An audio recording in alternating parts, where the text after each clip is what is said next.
विभत्स रस घृणित वस्तुओं को देखकर उत्पन्न घृणा से विभत्स रस की उत्पत्ति होती है।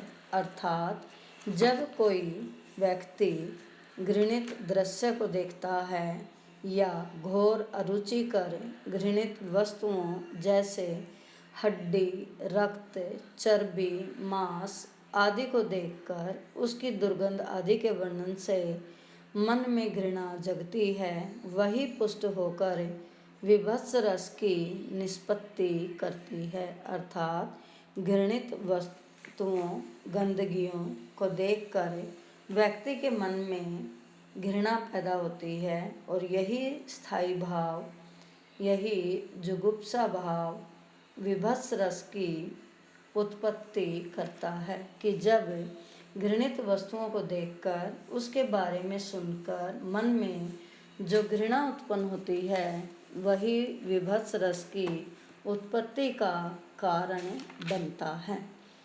जैसे सड़े पत्ते, गले पत्ते, हरे पत्ते, जले पत्ते, वन्य पथ को ढक रहे से पंख दल में पले पत्ते।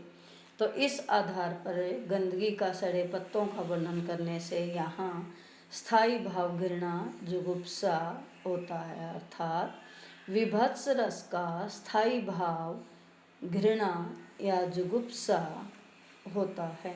इसी स्थायी भाव से ही इस रस की निष्पत्ति होती है। अर्थात विभत्स रस का स्थायी भाव जुगुप्सा या घृणा है। जीवन में घृणा उत्पन्न करने वाली अनेक वस्तुएं या स्थिति हो सकती हैं। घृणा का भाव जब विभाव, अनुभाव और संचारी भावों के संयोग से परिपुष्ट होता है, तब विभत्स रस की निष्पत्ति होती है या विभत्स रस उत्पन्न होता है। अर्थात यहाँ मुख्य बात हमने यही ध्यान देनी है कि घृणित वस्तुओं को देखकर ही पाठक या दर्शक के मन में जो घृणा भाव उत्पन्न होती है, उससे ही विभत्स रस की उत्पत्ति होती है।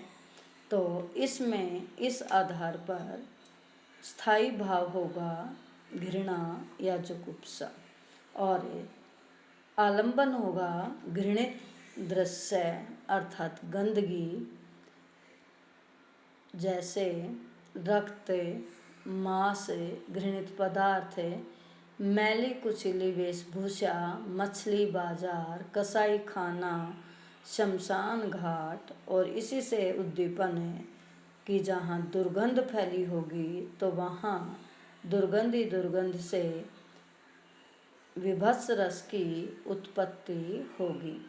अनुभाव अर्थात जिसके मन में, जिस आश्रय के मन में यह रस उत्पन्न हुआ तो उसकी क्या प्रतिक्रिया होगी। वह मुंह फेर लेगा, छी छी की ध्वनि करेगा या नाक बंद करेगा, थूकेगा आदि। और संचारी भाव होंगे मोह, आवेग आदि, जिससे वह घृणित भाव दर्शित होगा, घृणा का भाव पता चलेगा और इसी से विभत्स रस की उत्पत्ति होती है। अर्थात घृणा भाव ही अन्य भावों को जागृत करता है और विभत्स रस की निष्पत्ति करता है।